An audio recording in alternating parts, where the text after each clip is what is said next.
ताज्या बातम्यांसाठी पाहत रहा तीचा सागर न्यूज। लोहगड किल्ल्यावरून दरीत पडून 24 वर्षीय केतन विशाल अग्रवाल याचा मृत्यू झाल्याच्या प्रकरणात मोठा ट्विस्ट आला आहे। नियोजित वधूने केलेल्या दाव्याप्रमाणे केतन हा सेल्फी काढताना अपघाताने 400 फूट खोल दरीत पडला नसून होणाऱ्या बायकोनेच त्याला दरीत ढकलल्याचे पोलिसांच्या प्राथमिक तपासात समोर आले आहे।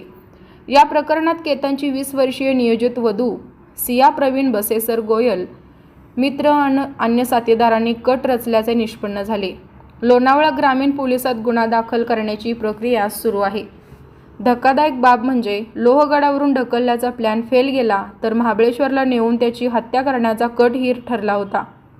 होणाऱ्या पत्नीच्या वाढदिवसानिमित्त लोहगड किल्ल्यावर ट्रेकिंगला गेले असताना दरीत कोसळून मृत्यू झालेल्या केतन विशाल अग्रवालच्या प्रकरणात धक्कादायक वळण घेतले। सुरुवातीला अपघात मानले गेलेल्या घटनेत घातपात असल्याचे प्राथमिक तपासात समोर आले। सेल्फी घेताना जोरदार वारे वाहत असल्याने केतनचा तोल गेला आणि तो खोल दरीत कोसळला असा कांगावा सियाने पोलिसांसमोर केला होता। परंतु सखोल पोलीस तपासात तिचं पितळ उघडं पडलं।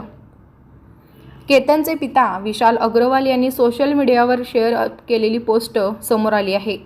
पुण्यातील सिया प्रवीण बसेसर गोयल या धूर्त मुलीने जिचे आधीपासूनच अनैतिक संबंध होते, आमचा साधा भोळा मुलगा केतन याच्याशी एक बनावट विवाह रचला। तिच्या चारित्र्याबद्दल आणि भूतकाळातील वागणुकीबद्दल तिच्या संपूर्ण कुटुंबाला व नातेवाईकांना पूर्ण कल्पना होती। तरीही त्यांनी जाणीवपूर्वक सत्य लपवून ठेवले आणि आमची मोठी फसवणूक केली, असे अग्रवाल यांनी पोस्टमध्ये म्हटले आहे। आम्हा पीडित पालकांच्या अंतःकरणातून शाप आणि न्यायासाठीचा आक्रोश होत आहे, असेही ते म्हणतात। त्या मुलीने यापूर्वीही केतनचा जीव घेण्याचा अयशस्वी प्रयत्न केला होता। अखेरीस 18 तारखेला तिने त्याच मित्राच्या मदतीने आमच्या मुलाचा निर्घृणपणे जीव घेतला। समाजाला आमचा एकच प्रश्न आहे, जर त्या मुलीचे वागणे असे होते तर संबंध सहजपणे तोडता आले असते, मग आमच्या निष्पाप मुलाचा जीव घेण्याची काय गरज होती? या कधीही भरून न येणाऱ्या हानीची भरपाई कोण करणार, असा उद्विग्न सवाल विशाल अग्रवाल यांनी केला आहे।